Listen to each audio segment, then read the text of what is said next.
बांगली सांबर भागी गेली धान मोणाला प्रकार झाला मैं मौत पड़े फिर बड़ा जीरी है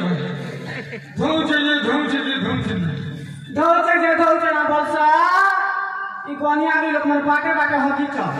लेकिन लागी एक नाम का चोबे घंटा को क्या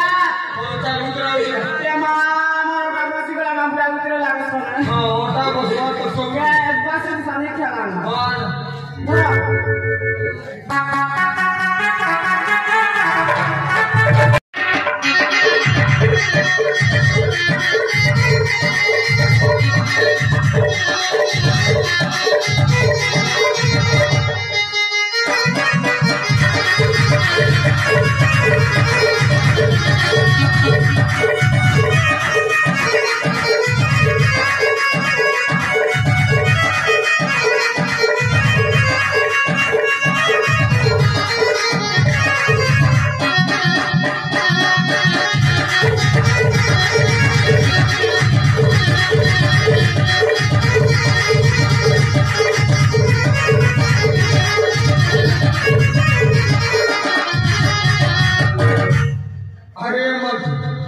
तोरवा घरे खाइले हुबी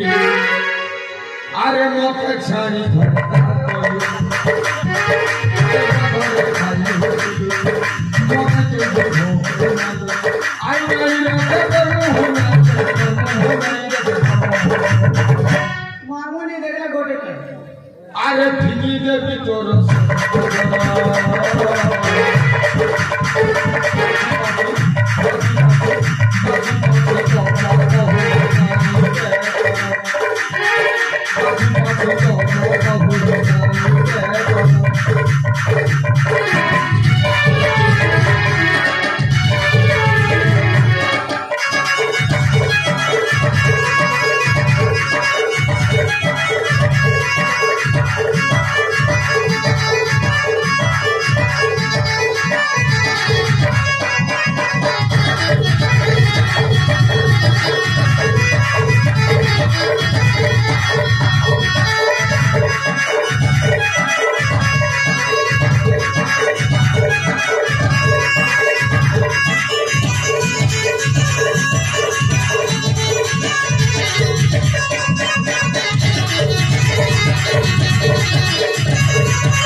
रोजा करते कपड़ा नहीं छे